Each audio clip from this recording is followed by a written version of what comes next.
Assalamualaikum warahmatullahi wabarakatuh. Kami dari kelompok 10 akan mempresentasikan hasil diskusi kelompok kami tentang analisis sintaksis. Untuk di sini merupakan parsing. Adapun anggota kelompok kami, yang pertama ada Muhammad Hafiz Amanul Abian 4611420008.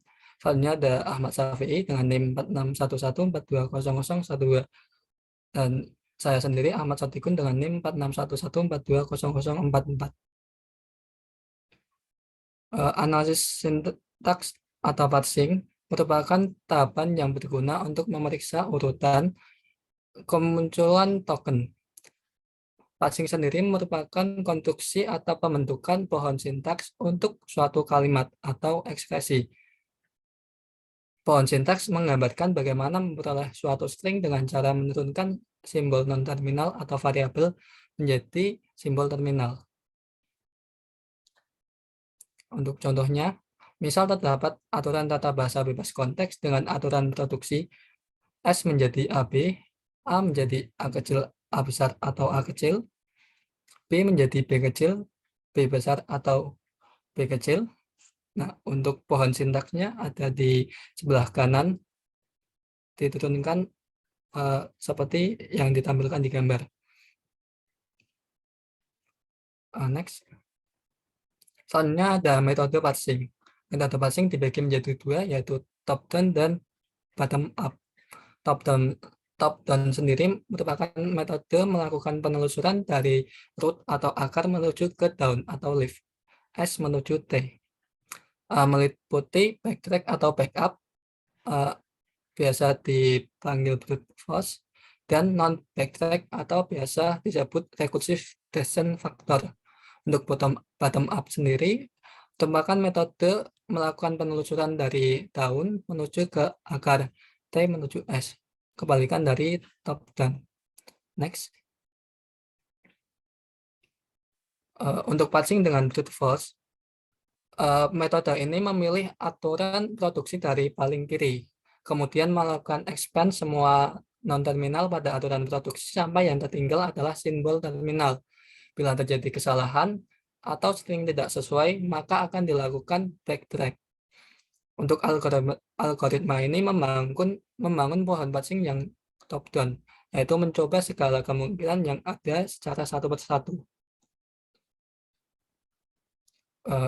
Untuk contohnya, misal ada S menjadi A kecil, A besar, B kecil, atau A kecil, B besar, A besar menjadi B kecil atau C kecil, B besar menjadi C kecil, D kecil, atau D kecil, B kecil, C kecil.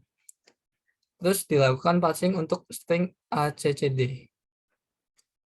Seperti yang ditampilkan pada gambar, yang pertama itu ada S, diturunkan jadi A kecil, A besar, B kecil. Selanjutnya diturunkan lagi dari A besar menjadi B kecil. Selanjutnya dari A besar menjadi C kecil. Terus yang kelima itu S diturunkan menjadi A kecil atau B besar. Yang terakhir menjadi S diturunkan menjadi A kecil, B besar diturunkan menjadi C kecil, dan D kecil. Untuk selanjutnya akan dilanjutkan oleh teman saya, Safi.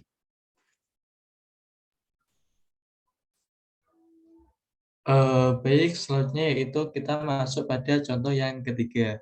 Oke, dimisalkan terdapat grammar atau tata bahasa yaitu G sama dengan VTSP. Nah, diketahui V sama dengan ETF merupakan simbol non-terminal. Kemudian T-nya sendiri adalah I, kemudian ada operator start, bagi plus dan min merupakan simbol terminal. Dan kemudian S-nya sendiri sama dengan E merupakan simbol awal. Nah, string yang diinginkan di sini adalah I star I atau I kali I. Kemudian tentukan aturan produksi yang dapat diterima.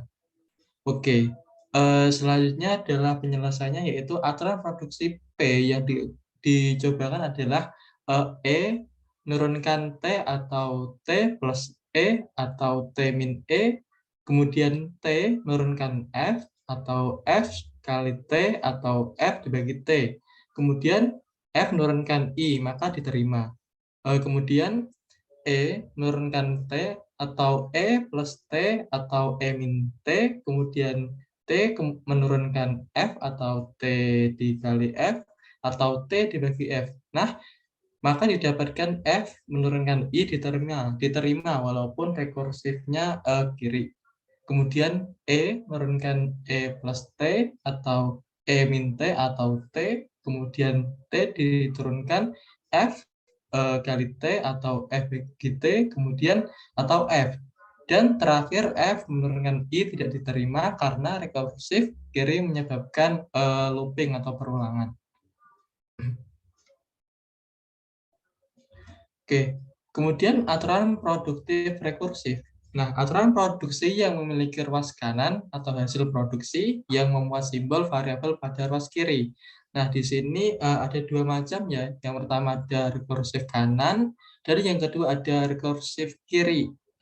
Nah, itu apa aja sih? Yang pertama ada rekursif kanan. Merupakan aturan produksi dalam bentuk A menurunkan beta A dengan beta sama dengan V gabungan dari T dipangkatkan star atau kumpulan simbol variabel dan terminal.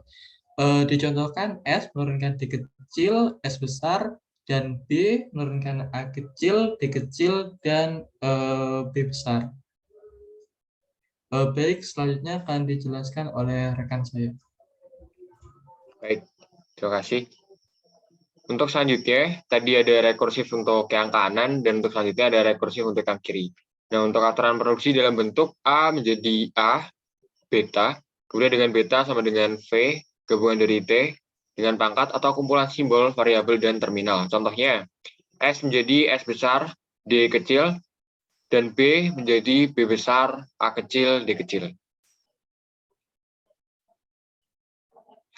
Nah, untuk rekursif kiri itu sendiri ada beberapa poin. Yang pertama, dalam banyak penerapan tata bahasa, rekursif kiri tak diinginkan. Kemudian poin yang kedua, untuk menghindari penurunan yang bisa mengakibatkan looping, perlu dihilangkan sifat rekursif kiri dari aturan produksi.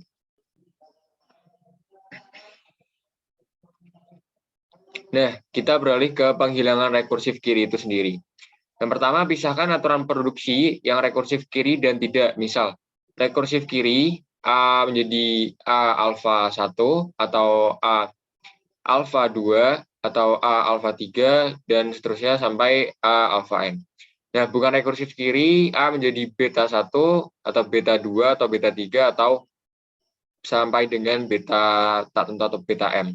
Lalu tentukan alfa 1, alfa 2 sampai dengan alfa N dan beta 1, beta 2 sampai dengan beta M dari setiap aturan produksi yang memiliki simbol ruas kiri yang sama. Nah, kemudian lakukan penggantian aturan produksi yang rekursif kiri. 1, A menjadi beta 1Z atau beta 2Z atau sampai dengan beta MZ. Kemudian yang dua, ada Z menjadi alfa 1 atau alfa 2 sampai dengan alfa N. Nah, kemudian yang tiga, Z menjadi alfa 1Z atau alfa 2Z sampai dengan alfa NZ gitu. Nah, hasil akhir berupa aturan produksi ditambah dengan aturan produksi semula yang tidak rekursif kiri.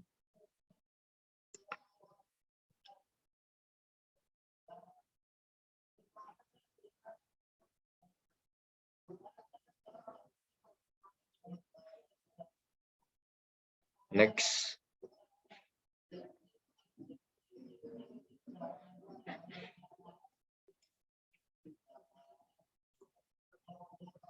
Nah, untuk contoh 4 itu ada tata bahasa bebas konteks.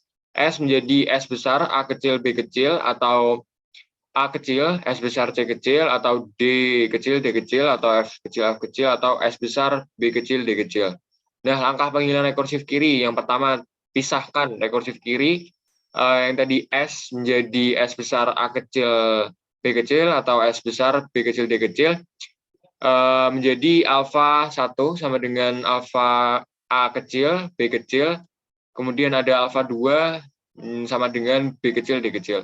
Nah, yang bukan rekursif kiri itu S sama dengan A kecil, S besar, C kecil, atau D kecil, D kecil, atau F kecil, F kecil. Yang kemudian menjadi beta 1 sama dengan A kecil, S besar, C kecil. kemudian beta 2 sama dengan D kecil, nah kemudian beta 3-nya sama dengan F kecil. Nah, kemudian ada yang poin kedua itu lakukan pergantian S, yaitu menjadi A kecil S besar C kecil Z besar, kemudian atau D kecil Z besar, kemudian atau F kecil Z besar. Nah, kemudian dilakukan proses sampai akhirnya di poin ketiga, yaitu hasil akhir yang didapat yaitu S menjadi A kecil S besar C kecil atau D kecil, kemudian F kecil atau F kecil, kemudian S menjadi A kecil S besar C kecil Z besar atau D kecil Z besar atau F kecil Z besar. Nah, kemudian yang Z itu menjadi A kecil B kecil atau B kecil D kecil, kemudian Z menjadi A kecil B kecil Z besar atau B kecil D kecil Z besar. Nah, untuk selanjutnya. Nah, untuk kelemahan metode brute force itu sendiri ada beberapa poin. Yang pertama yaitu mencoba untuk semua aturan produksi yang ada sehingga menjadi lambat atau rentang waktu eksekusi tidak jelas. Kemudian poin yang kedua mengalami kesukaran untuk melakukan pembetulan kesalahan. Kemudian juga memakan banyak memori karena perlu mencatat atau membackup lokasi dari backtrack. Kemudian grammar yang memiliki rekursif kiri tidak bisa diperiksa, sehingga harus diubah dulu sehingga tidak rekursif kiri, karena rekursif kiri akan mengalami loop yang terus-menerus begitu. Nah, sekian dari kelompok kami tentang analisis tadi yang sudah disampaikan. Kurang lebihnya mohon maaf dari kelompok kami. Terima kasih atas perhatiannya. Assalamualaikum warahmatullahi wabarakatuh.